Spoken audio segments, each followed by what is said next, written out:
L'orphelinat Saint-Jean-Eudes de Guéman a reçu d'importants lots de kits scolaires ce vendredi 11 octobre 2024. À la baguette, le maire de la commune de Parakou qui donne du sourire aux enfants qui apprécient le geste à sa juste valeur. Je suis vraiment très heureuse de recevoir Monsieur le maire chez nous aujourd'hui à l'orphelinat Saint-Jean-Eudes de Guéman. C'est vraiment une joie que je n'arrive même pas à exprimer. Nous lui promettons de très bien travailler à l'école, d'être des leaders et de devenir des cadres de demain. Acte de générosité qui vient à point nommé dans ce centre où les responsables affichent leur émotion face à un tel soutien. Honneur et une joie, surtout pour moi et pour tout le centre, de recevoir le maire dans nos locaux et aussi venir avec les mains chargées. Pas seulement à cause des dons, mais surtout aussi de l'amour qu'il a témoigné envers ses enfants, en leur montrant, en leur disant qu'ils ne sont pas seuls, qu'il y a des gens qui pensent à eux, qu'il y a des gens qui les aiment. C'est une joie pour moi. Créé en 2002, Saint-Jean-Eudes se veut être un centre de protection et de prise en charge des enfants vulnérables, d'où l'importance de cet orphelinat. Un orphelinat qui est installé ici, créé depuis 2002, depuis le 1er janvier 2002 que nous sommes venus nous installer ici. On était ailleurs. Nous avons créé cet orphelinat parce que nous avons compris que nul ne peut être heureux tout seul. Et à notre arrivée à Parakou, nous avons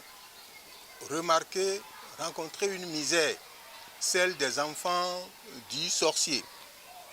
Des enfants dits sorciers parce que, ayant perdu la mère à la naissance, ayant poussé les dents mâchoire supérieure, ayant présenté le siège, etc.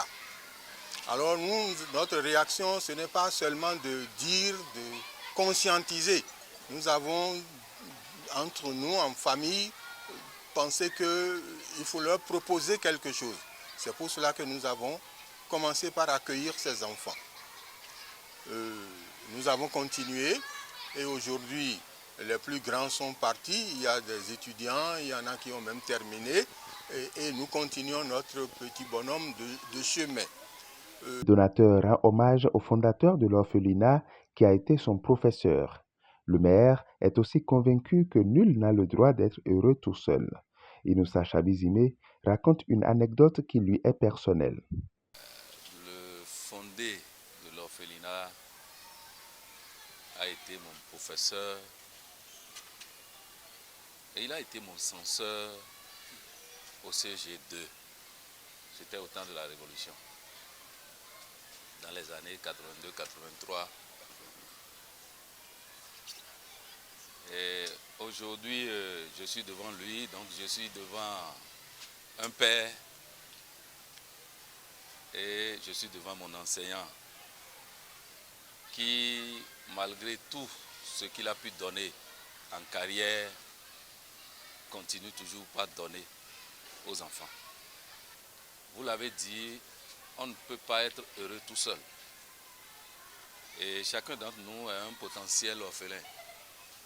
Moi qui vous parle, j'ai été orphelin depuis la classe de première.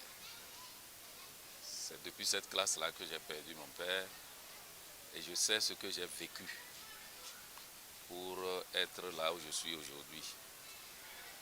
Grâce au soutien des uns et des autres et de la maman, j'ai pu quand même tirer l'épingle du jeu. Et comme on ne peut pas être heureux tout seul, à chaque fois que le Seigneur m'accorde une opportunité de tendre la main à l'autre, je n'hésite pas à le faire. Vous allez peut-être dire que vous ne m'avez pas vu en personne ici, dans l'orphelinat, mais j'ai toujours appuyé des gens dans l'ombre pour vous venir en aide. Je l'ai toujours fait et je vais continuer toujours par le faire. Philanthropie du maire de Parakou, Gratitude des bénéficiaires, soulagement pour les responsables du centre d'accueil.